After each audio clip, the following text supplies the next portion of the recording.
नमस्कार दोस्तों, स्वागत है आपका अपने चैनल हेलो शिक्षा में। आज हम बात करेंगे एक ऐसी घटना की जिसने न सिर्फ जम्मू कश्मीर को बल्कि पूरे भारत को हिला कर रख दिया है। 22 अप्रैल 2025 को पहलगाम के बैसरमंड मीडो में, जिसे मिनी स्विट्जरलैंड कहते हैं, आतंकियों ने पर्यटकों पर हमला कर दिया और इस हमले से 26 लोगों की जान चली गई और कई से ज्यादा लोग घायल हो गए हैं, जिनमें एक नौसेना अधिकारी और एक स्थानीय पानी वाला और कई सारे पर्यटक हर जगह से आए हुए थे, जैसे गुजरात, महाराष्ट्र, केरला, बेंगलोर। आखिर क्यों हुआ ये हमला और इसके पीछे कौन था? इसका कश्मीर के भविष्य पर क्या असर होगा? आइए जानते हैं पूरी कहानी को। हमला दोपहर करीब 3 बजे बैसरमंड मीडो में हुआ, जो पहलगाम से नॉर्मली 5 से 6 किलोमीटर दूर एक घास का मैदान है। इस क्षेत्र में पैदल या घोड़ों से ही पहुंचा जा सकता है, इस कारण से बचाव कार्य में मुश्किलें आई। सुरक्षा एजेंसियों के अनुसार हमले को 6 आतंकियों ने अंजाम दिया, जिनमें से 3 के कोड नेम मूसा, यूनिस और आसिफ थे। इनके असली नाम आसिफ शेख, सुलेमान शाह और अबू तल्ला बताए गए।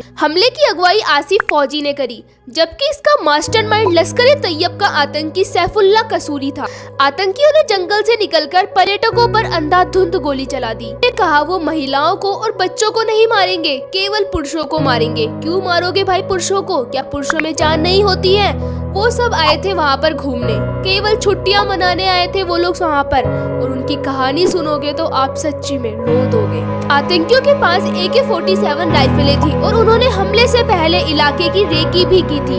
सुदीप न्यूपाने, जो सिर्फ 27 साल के थे, अपनी माँ, बहन और जीजा जी के साथ छुट्टियां मनाने आए थे। आतंकियों ने उन्हें उनके परिवार के सामने गोली मार दी और परिवार को छोड़ दिया। भारत भूषण, जो कि सिर्फ 41 साल के थे और ये बेंगलोर के निवासी थे, पेशे से ये टेक प्रोफेशनल थे, इन्हें उनकी पत्नी और 3 साल के बेटे के सामने गोली मार दी गई। आतंकियों ने उनकी धार्मिक पहचान पूछी और फिर 3 मिनट तक गोलीबारी करते रहे। एक स्थानीय पानी वाला, जो पर्यटकों को बचाने की कोशिश में मारा गया, अपने परिवार का इकलौता कमाने वाला था।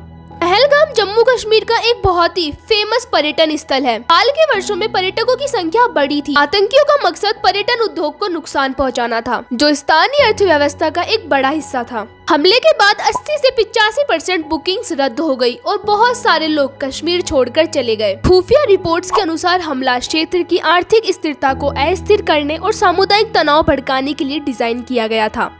ये धार्मिक आधार पर डर फैलाने की रणनीति थी, जैसा कि पहले जैश-ए-मोहम्मद जैसे संगठनों ने किया था। ये हमला 2019 में आर्टिकल 370 हटाए जाने के बाद जम्मू कश्मीर में सबसे बड़ा आतंकी हमला माना जा रहा है। आतंकी संगठन क्षेत्र में अस्थिरता पैदा करना चाहते हैं, खासकर कि तब जब केंद्र सरकार कश्मीर को पूरी तरह से भारत के साथ एक करने के लिए कोशिश कर रही है। हमला अमरनाथ यात्रा के आधार शिविर पहलगाम में हुआ, जिससे तीर्थ यात्रा पर भी असर पड़ सकता है। हमला कई कारणों से राष्ट्रीय और अंतर्राष्ट्रीय बन गया है।